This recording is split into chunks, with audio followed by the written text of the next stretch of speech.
Halo guys, selamat datang lagi di YouTube channel aku. Terima kasih banget buat kalian yang udah klik video ini. Jadi hari ini aku bakal syuting pakai handset dan megangin mic seperti ini karena clip on aku dirusak sama kucing aku, kabelnya putus, busanya juga nggak tahu hilang kemana. Jadi nggak apa-apa, aku syuting pakai mic, pakai handset seperti ini karena aku udah nggak sabar banget pengen bahas kasus yang lagi rame banget dibicarakan di media sosial. Jadi di video kali ini aku mau bahas kasus yang bener-bener lagi rame banget dibicarakan di media sosial, yaitu Epstein File. Karena beberapa hari ini muncul terus entah di TikTok, di Instagram, atau bahkan di X dan di media sosial lainnya. Jadi bikin penasaran aja gitu, dan setelah aku baca ternyata kasus ini bener-bener gila banget karena kasus ini bermula dari seorang miliarder yang ternyata juga predator, manusia setengah iblis. Selain itu kasus ini juga jadi heboh karena banyak banget nama-nama besar yang tercantum dalam Epstein File. Kira-kira apa sih Epstein File dan ini tuh kasus apa gitu. Jadi ya udahlah, nggak usah berlama-lama, langsung aja kita masuk ke videonya.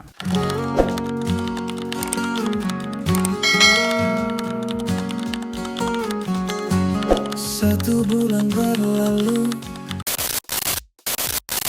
Jadi semua ini berawal dari seorang pria yang bernama Jeffrey Epstein yang lahir pada tahun 1953 di Brooklyn, New York. Sebenarnya dia berasal dari keluarga yang biasa aja, bukan dari keluarga kaya raya atau keluarga elit, itu enggak. Dia itu benar-benar dari keluarga biasa aja. Dan yang menariknya lagi, dia itu enggak pernah menyelesaikan sarjananya, tapi dia bisa bekerja sebagai guru matematika di sebuah sekolahan. Kemudian dari situ dia itu masuk ke dunia investasi dan keuangan, dan dia mulai membangun koneksi dengan orang-orang super kaya. Dalam waktu yang singkat banget, Jeffrey ini bisa berubah menjadi seorang miliarder. Dia punya banyak properti mewah seperti rumah besar di New York, mansion di Palm Beach, Florida, properti di Paris, dan yang paling terkenalnya dia itu bisa sampai punya pulau pribadi di Karibia yang dikenal sebagai Little Saint James. Selain dikenal sebagai miliarder yang sangat dekat dengan kalangan elit,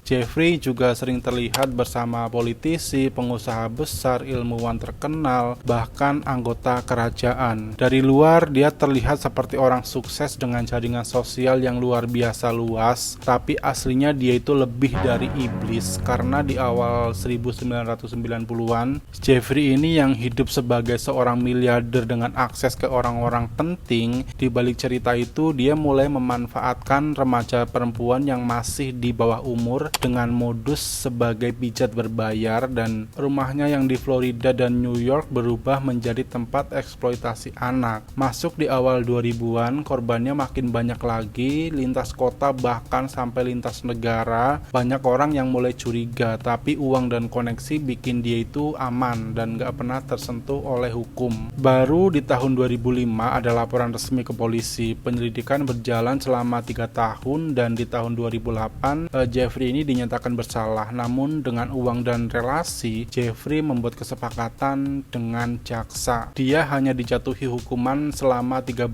bulan, dan bahkan selama menjalani hukuman itu dia masih diizinkan untuk keluar penjara, untuk bekerja, ke rumah, bahkan liburan. Keputusan ini langsung memicu kemarahan para warga dan korban. Banyak orang yang bertanya-tanya kenapa kasus sebesar ini bisa berakhir dengan hukuman yang sangat ringan. Apakah ada pengaruh kekuasaan atau apakah ada tekanan dari politik?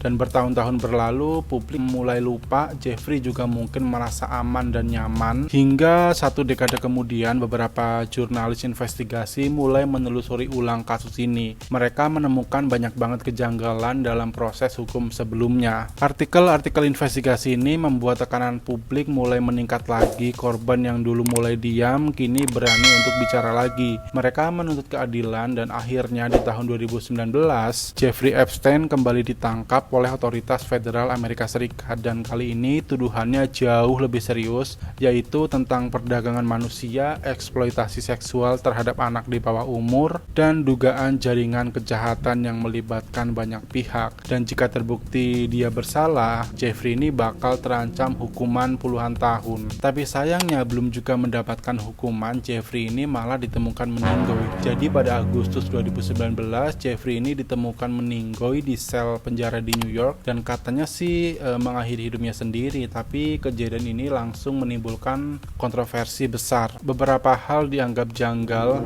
seperti kamera pengawas di sekitar sel yang dilaporkan tidak berfungsi, penjaga yang seharusnya mengawasi malah lalai, dan banyak orang yang merasa kematiannya itu kayak terlalu misterius kayak gitulah. Jadi sejak saat itu muncul berbagai teori konspirasi yang berkembang di masyarakat. Tapi ya gimana pun, secara resmi dari pemerintah Amerika menyatakan kalau kematian Jeffrey ini memang sebagai tindakan mengakhiri hidupnya sendiri. Setelah Jeffrey meninggal, kasus pidananya memang berhenti, tapi proses hukum lainnya tetap berjalan dan korban juga masih mengajukan gugatan sipil. Pengadilan masih membuka banyak dokumen-dokumen dan dari sinilah muncul istilah Epstein File. Epstein File ini sebenarnya kayak bukan satu dokumen rahasia tunggal, karena ini tuh kayak kumpulan dokumen pengadilan yang berisi seperti kesaksian korban, catatan komunikasi, daftar kontak, dokumen perjalanan, dan berbagai bukti lain yang berkaitan dengan kasus ini. Dokumen-dokumen ini juga tidak dibuka sekaligus, melainkan dibuka secara bertahap mengikuti proses hukum yang masih berlangsung. Dan itulah alasan kenapa sampai sekarang kasus ini masih terus muncul di publik, karena dokumen ini memang masih diupdate setiap tahunnya. Dan satu hal lagi yang membuat Epstein File ini menjadi sangat viral adalah munculnya banyak banget tokoh-tokoh terkenal yang muncul dalam dokumen ini, seperti Donald Trump, Bill Clinton, ada Pangeran Andrew, ada Bill Gates, sampai Elon Musk ikut keseret namanya. Tetapi perlu dicatat ya, muncul di dokumen ini tuh bukan berarti otomatis bersalah atau ikut melakukan kejahatan yang dilakukan oleh Jeffrey, karena dokumen ini tuh isinya lebih ke kayak foto bareng, email atau undangan pesta, atau bahkan kayak pernah naik pesawat